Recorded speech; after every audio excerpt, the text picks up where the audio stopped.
تو عمرو نے اسے زنبیل میں ڈالا اور ایک بار پھر بادشاہ سلامت سے ملنے کے لیے روانہ ہو گیا۔ بادشاہ کو جیسے ہی اس کے دوبارہ آنے کی اطلاع ملی تو اس نے اسے فوراً اپنے خاص کمرے میں بلوا لیا۔ بادشاہ سلامت، میں نے معلوم کر لیا ہے کہ شہزادی اور آپ کے خلاف انتہائی گہری سازش ہوئی ہے، لیکن ابھی اس سازش کرنے والی کا علم نہیں ہوا۔ البتہ سازش سامنے آ گئی ہے۔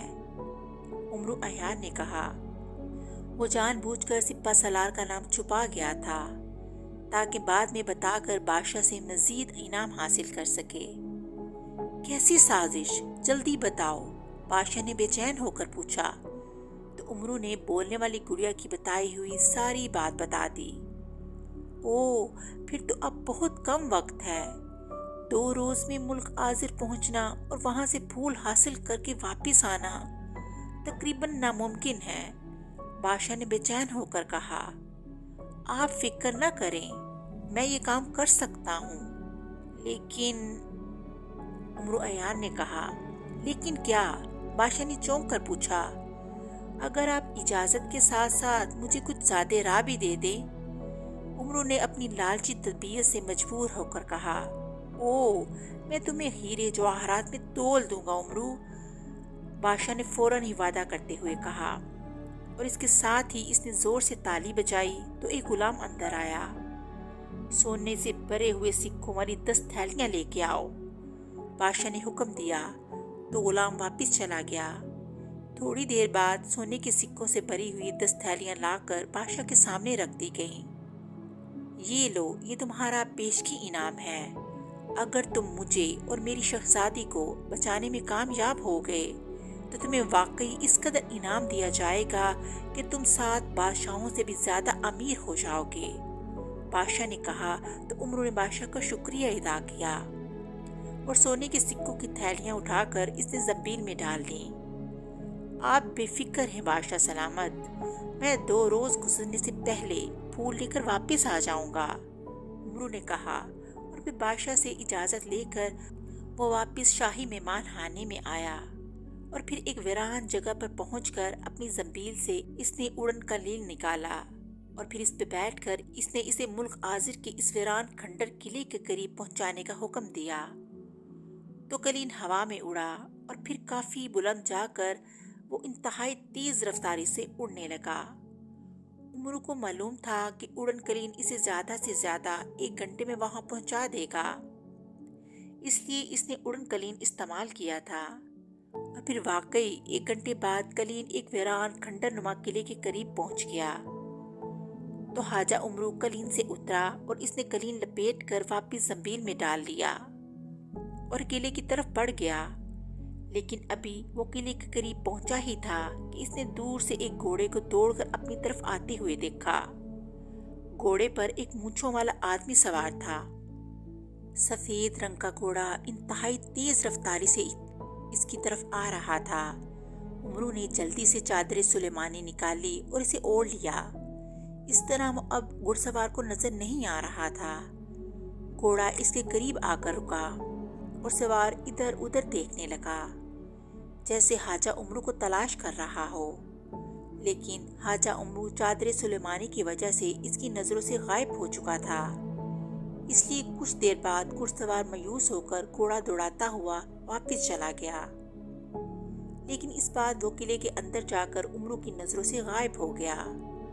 خواجہ عمرو آگے بڑھا اور پھر اس نے قلعے کے قریب جا کر زمین میں سے تختی داؤدی نکالی، اسے چادر سلیمانی کے اندر کر کے اس سے مخاطب ہو کر کہا، تختی داؤدی، مجھے بتاؤ کہ میں کس طرح پھول حاصل کر سکتا ہوں۔ خواجہ عمرو نے کہا تو تختی داؤدی پر ایک تحریر ابھری اور خواجہ عمرو نے اسے غور سے پڑھنا شروع کر دیا۔ خواجہ عمرو، تم چادر سلیمانی اوڑھ کر قلعے میں داخل نہ ہونا ورنہ ہلاک ہو جاؤ گے۔ تمہیں ظاہر ہو کر اندر جانا ہوگا، اور اندر جانے کے لیے تمہیں اس گھڑ سوار کو پہلے ہلاک کرنا ہوگا۔ تم اسے ہلاک کیے بغیر ویران قلعے کے اندر گئے تو خود بھی مر جاؤ گے۔ لیکن میں اسے کیسے مار سکتا ہوں؟ خواجہ عمرو نے کہا، اگر تم اس کے ساتھ گھوڑے پر سوار ہو جاؤ اور اس حالت میں اسے خنجر مار دو تو وہ ہلاک ہو جائے گا، ورنہ نہیں۔ تختی داؤدی پر تحریر ابھری اور پھر اس پر سرخ رنگ چھا گیا۔ اس کا مطلب تھا کہ اب تختی داؤدی مزید کچھ نہیں بتا سکتی۔ تو خواجہ عمرو نے اسے واپس زنبیل میں ڈال دیا اور چادر سلیمانی اتار کر اسے بھی اپنی زنبیل میں ڈال دیا، اور پھر وہ تیزی سے قلعے کی طرف بڑھ گیا۔ اس نے ایک طریقہ سوچ لیا تھا۔ اس نے دیکھا کہ ویران قلعے کے آغاز میں سیڑھیوں کے ساتھ ایک ٹیڑھی دیوار بنی ہوئی ہے جو بے حد ڈلوانی ہے۔ خواجہ عمرو نے سوچا کہ اس دیوار کے کنارے پر چڑھ کر بیٹھ جائے گا، اور پھر جیسے ہی گھڑ سوار آئے گا وہ اس دیوار پر چلتا ہوا اچانک اس کے سامنے گھوڑے پر سوار ہو جائے گا اور اسے خنجر مار کر ہلاک کر دے گا۔ چنانچہ اس نے ایسا ہی کیا اور ڈلوانی دیوار کے اوپر چڑھ کر سرے پر بیٹھ گیا۔ تھوڑی دیر بعد اسے گھوڑے کے ٹاپوں کی آواز سنائی دی، اور تھوڑی دیر بعد ہی وہ سوار گھوڑے سمیت وہاں موجود تھا۔ عین اسی دیوار کے نیچے پہنچا۔ خواجہ عمرو ڈلوان پر پھسلتا ہوا عین اس کے اوپر پہنچ گیا، لیکن گھڑ سوار بے حد ہوشیار تھا۔ اس سے پہلے کہ خواجہ عمرو اس کے ساتھ گھوڑے پر سوار ہوتا، اس سوار نے ہاتھ مار کر خواجہ عمرو کو دور دھکیل دیا، اور خواجہ عمرو ہوا میں اڑتا ہوا ایک دھماکے سے زمین پر جا گرا۔ اس کے منہ سے بے اختیار چیخیں نکلنے لگیں۔ گھڑ سوار تیزی سے گھوڑے کو چکر دے کر واپس آیا تو خواجہ عمرو جلدی سے اچھل کر کھڑا ہو گیا، کیونکہ اسے خطرہ تھا کہ گھڑ سوار اسے ہلاک نہ کر دے۔ لیکن اب اس کے لیے مسئلہ تھا کہ وہ اس کے ساتھ گھوڑے پر کیسے سوار ہو۔ تو اس کے عیار دماغ میں فوراً ایک ترکیب آئی۔ اس نے تیزی سے زنبیل سے عرق کی بے ہوشی نکالا، اور جیسے ہی گھڑ سوار گھوڑا دوڑاتا ہوا اس کے قریب پہنچا تو خواجہ عمرو نے اس پر عرق پھینک دیا۔ اس کے ساتھ ہی گھڑ سوار وہیں رک گیا، اور گھوڑا بھی۔ گھڑ سوار کا جسم بھی سست ہو گیا تھا۔ چونکہ عرق کے صرف چند قطرے ان پر پڑے تھے، اس لیے وہ بے ہوش نہیں ہوئے تھے، بلکہ بے حس و حرکت ہو گئے تھے۔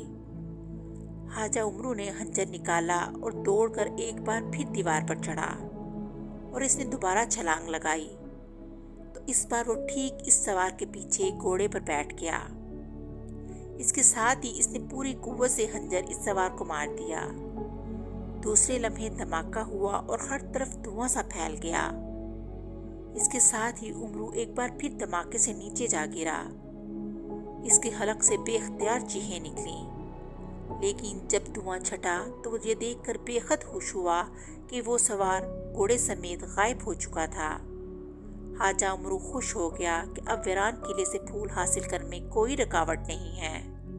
وہ قلعے کے اندر داخل ہوا اور تھوڑی دیر بعد وہ اس دلدل کے قریب پہنچ گیا جس کے عین درمیان میں سترنگا پھول موجود تھا، لیکن دلدل اس قدر وسیع اور خطرناک تھی کہ پھول تک کسی صورت رسائی ممکن نہ تھی۔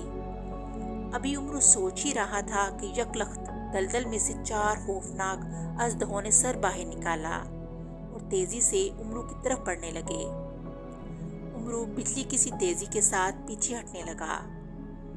گھبراؤ نہیں عمرو، عقل سے کام لو۔ اچانک اسے اپنے عقب میں سے آواز آئی تو اس نے مڑ کر پیچھے دیکھا۔ ایک چھوٹا سا بندر بیٹھا ہوا تھا جس کا منہ سفید تھا۔ یہ تم بات کر رہے ہو؟ عمرو نے حیران ہو کر کہا۔ ہاں، عقل سے کام لو، بندر نے کہا، اور اس کے ساتھ ہی غائب ہو گیا۔ تو عمرو کھڑا سوچتا رہا کہ کیا کرے۔ اچانک اس کے دماغ میں ایک ترکیب آئی۔ اس نے زنبیل میں سے اڑن قلین نکالا اور اسے زمین پر بچھا کر اس پر بیٹھ گیا۔ اڑن قلین، مجھے اس پھول تک لے جاؤ تاکہ میں اسے توڑ سکوں، عمرو نے کہا۔ تو اڑن قلین اڑا اور دلدل کے اوپر اس پھول کی طرف بڑھنے لگا، لیکن اسی لمحے اژدہے پھر سامنے آ گئے۔ لیکن اڑن قلین اوپر تھا اور اژدہے اس طرف نہ پہنچ سکے۔ پھر عین پھول کے اوپر پہنچ کر اڑن قلین نیچے اترا اور ذرا سا ایک طرف ہو گیا۔ اس طرف اژدہے نہیں تھے، وہ ویران قلعے کے دروازے کی طرف تھے۔ عمرو نے ہاتھ بڑھا کر پھول توڑ لیا۔ اب مجھے اڑن قلین ملک روم کے بادشاہ تک پہنچا دو، عمرو نے خوش ہوتے ہوئے کہا، اور اڑن قلین ہوا میں بلند ہو گیا۔ اور پھر 1 گھنٹے بعد امرو شاہی مہمان خانے کے قریب پہنچ کر قلین سے اترا۔ قلین کو لپیٹ کر زنبیل میں ڈال کر سیدھا بادشاہ کے پاس پہنچ گیا۔ جب بادشاہ کو معلوم ہوا کہ امرو پھول لے کر آ گیا ہے تو وہ بے حد خوش ہوا، اور پھر جیسے ہی پھول شہزادی کو سنگھایا گیا تو وہ فوراً ہوش میں آ گئی۔ امرو نے سپہ سالار کا نام بھی بتا دیا۔ پھر بادشاہ کے محافظ دستے نے اس سپہ سالار کو گرفتار کر کے اس کے ساتھیوں سمیت ہلاک کر دیا۔ بادشاہ نے شہزادی کی تندرستی پر بہت بڑا جشن منایا، امرو کا بھی شکریہ ادا کیا اور اس کو مزید انعام و اکرام سے نوازا، جس پر امرو بے حد خوش ہوا۔ اس طرح کہانی کا اختتام ہو گیا۔ اگلی کہانی کے ساتھ پھر ملیں گے، تب تک کے لیے اللہ حافظ۔